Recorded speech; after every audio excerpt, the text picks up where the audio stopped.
presse doit demeurer la tribune du peuple. La censure est l'arme de ceux qui ont déjà tout perdu.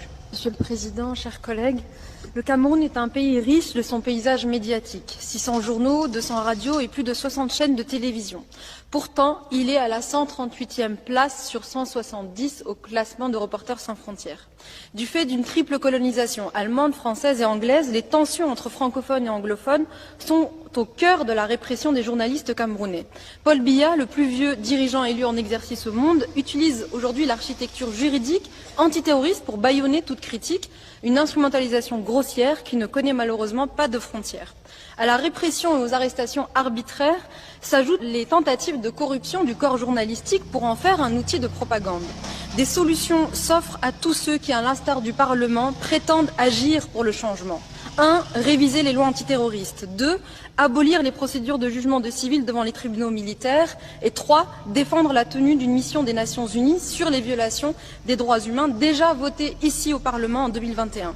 Il est urgent d'agir car pour certains, il est déjà trop tard. Jean-Jacques Olabébé, Samuel Ouazizi ou encore Martinez Sogo sont tous les trois déjà morts. La presse doit demeurer la tribune du peuple. La censure est l'arme de ceux qui ont déjà tout perdu. Je vous remercie. La presse doit demeurer la tribune du peuple. La censure est l'arme de ceux qui ont déjà tout perdu. Monsieur le Président, chers collègues, le Cameroun est un pays riche de son paysage médiatique. 600 journaux, 200 radios et plus de 60 chaînes de télévision. Pourtant, il est à la 138e place sur 170 au classement de Reporters sans frontières. Du fait d'une triple colonisation allemande, française et anglaise, les tensions entre francophones et anglophones sont au cœur de la répression des journalistes camerounais. Paul Biya, le plus vieux dirigeant élu en exercice au monde, utilise aujourd'hui l'architecture juridique antiterroriste pour bâillonner toute critique, une instrumentalisation grossière qui ne connaît malheureusement pas de frontières.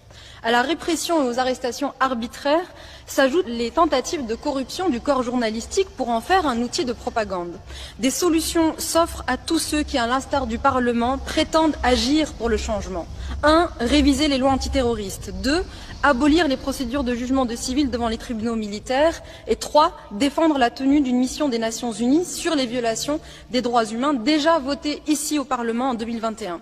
Il est urgent d'agir car pour certains, il est déjà trop tard. Jean-Jacques Olabébé, Samuel Ouazizi ou encore Martinez Sogo sont tous les trois déjà morts. La presse doit demeurer la tribune du peuple. La censure est l'arme de ceux qui ont déjà tout perdu. Je vous remercie. Ouais. Comment tu peux aussi regarder une vidéo sans t'abonner?